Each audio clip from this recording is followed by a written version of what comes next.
Lalu skenario berikutnya untuk kedepannya untuk memenangkan satu putaran ini dengan modus mengerahkan kepala desa beserta aparaturnya untuk memenangkan paslon tertentu melalui cara di desa-desa yang minim pengawasan, kepala desa meminta warganya untuk tidak perlu datang ke TPS.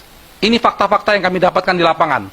Kami memiliki tim hukum nasional di 34 provinsi, laporannya sampai saat ini sudah masuk ke kami seperti ini. Dengan memberi imbalan uang. Kepala desa-desa tersebut memberi imbalan uang untuk supaya mereka tidak datang ke TPS. Sementara kertas suaranya dicoblos semua oleh kepala desa atau perangkatnya untuk calon tertentu. Kalau ini kejadiannya di Papua, namanya noken. Ada aturannya. Tapi ini bukan di Papua.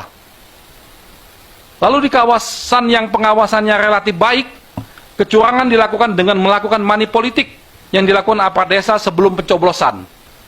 Pembagian uang secara masif dilakukan oleh kepala-kepala desa ini. Lalu potensi kecurangan juga berpotensi dilakukan oleh KPPS dengan berbagai modus. Misalnya, memobilisasi massa yang tidak punya hak pilih untuk memilih, penggembulungan atau pengurangan suara, dan sebagainya. Lalu, ini juga sudah modus yang sudah setiap pemilu dilakukan, ini akan dilakukan lagi, yaitu melakukan pertukaran kotak yang berisi hasil pemungutan suara dengan kotak hasil suara manipulasi untuk memenangkan calon tertentu. Jadi kotak-kotak itu akan dibuat kotak yang sama, di perjalanan akan diganti.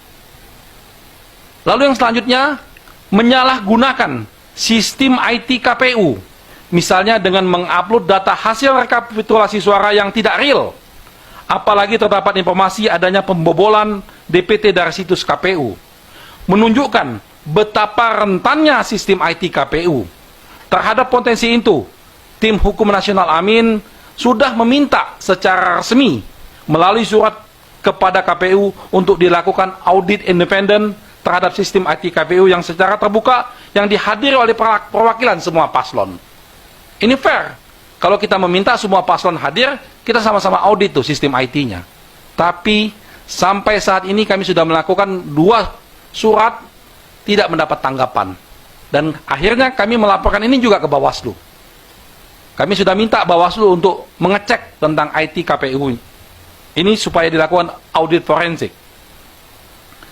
Lalu yang terakhir, penggunaan lembaga survei. Ini mohon maaf, ini harus kami sampaikan, bahwa penggunaan lembaga survei untuk mengumumkan quick count atau exit poll yang tidak valid untuk memenangkan calon tertentu.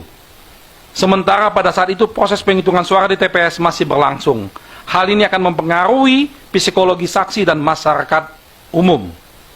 Nah, itulah fakta-fakta kecurangan yang telah, sedang, dan yang akan terjadi. Untuk itu, kami menghimbau khususnya kepada pelaksana-pelaksana kecurangan di lapangan. Ini yang di lapangan. Kalau yang otaknya nggak bisa kami himbau karena sudah tujuannya. Tapi yang di lapangan, sadarlah bahwa kalian hanya diperalat. Nanti ketika menjadi masalah hukum, terjadi sesuatu, kalian yang akan kena. Baik itu kepala desa maupun KPPS yang ada di lapangan, masih ada kesempatan kalian untuk tidak melakukan kecurangan. Besok kami doakan ada terbuka hati kalian untuk tidak melakukan hal-hal ini. Demikianlah, demi untuk menjaga integritas pemilu dari ancaman kejahatan yang bersifat terstruktur, sistematis dan masif, dan demi menyelamatkan Republik yang sama-sama kita cintai. Itu saja dari saya. Terima kasih. Kembalikan kepada Pak Dirman.